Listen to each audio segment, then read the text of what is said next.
Chers amis, il est écrit dans le Shulchan Aruch, chapitre 285, qu'il y a une obligation pour chaque juif de lire chaque semaine 2 fois la paracha en hébreu et 1 fois en araméen. Et là, beaucoup de nos frères ne le font pas parce qu'ils ne comprennent rien du tout l'araméen. Déjà l'hébreu, c'est dur pour beaucoup de comprendre, mais l'araméen, on n'en parle même plus. Il y a une solution. Le Shulchan Aruch dit ou bien, c'est valable, c'est équivalent, de lire 2 fois la paracha en hébreu et 1 fois le commentaire de Rashi. Et quelqu'un qui a la crainte de Dieu, fera les deux. Et 2 fois en hébreu et araméen et Rashi. Pourquoi Rashi? Rashi est le, avec un grand L, commentateur de la Torah. Il n'y a pas plus grand que lui. Il avait son petit-fils qui s'appelait Rabbeinu Tam. Il a dit, j'aurais pu faire l'œuvre de Rashi sur le Talmud. Rashi a commenté tout le Talmud. On ne peut pas travailler sans lui. C'est le premier commentaire qu'on lit du Talmud. Rabbeinu Tam, le petit-fils de Rashi, a dit, j'aurais pu faire une œuvre pareille, de faire un commentaire sur tout le Talmud. Mais faire le commentaire de Rashi sur le Chumash, sur la Torah, j'aurais pas pu faire cela.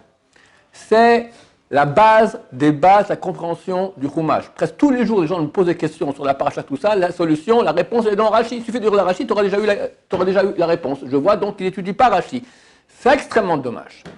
Mais il est vrai qu'il y a un gros problème, c'est que pas tout le monde a la faculté de lire Rashi.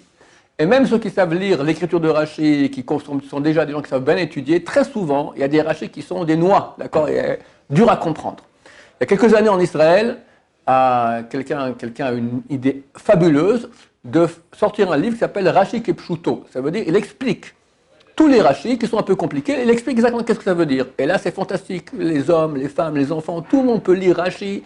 Enfin, tout le monde peut comprendre les profondeurs et la grandeur de notre Torah. Que va faire le public francophone? Alors, Baruch Hashem, le Rav Eliou Hassan a eu l'idée extraordinaire de faire traduire le livre Rashi Kipshuto, l'explication de Rashi en français. Le voici, Rashi détaillé. Pour le moment, il n'est sorti que le volume sur Bereshit, mais les autres volumes sont en train encore d'être traduits. Et je recommande plus que tous les livres l'achat et la lecture hebdomadaire de ce livre-là. Car quelqu'un qui ne sait pas Rashi sur le Chumash, alors qu'est-ce qu'il sait du Chumash? Il ne comprend rien. Il ne comprend rien, il croit comme ci et c'est comme ça. Il croit comme ça et c'est comme ci. Donc c'est vraiment un livre qui doit être dans chaque maison juive. Et ainsi comme ça, en tout cas les hommes pourront pratiquer la grande mitzvah de lire 2 fois la paracha en hébreu et le commentaire de Rashi. Baruch Adonai, l'olam, amen va amen.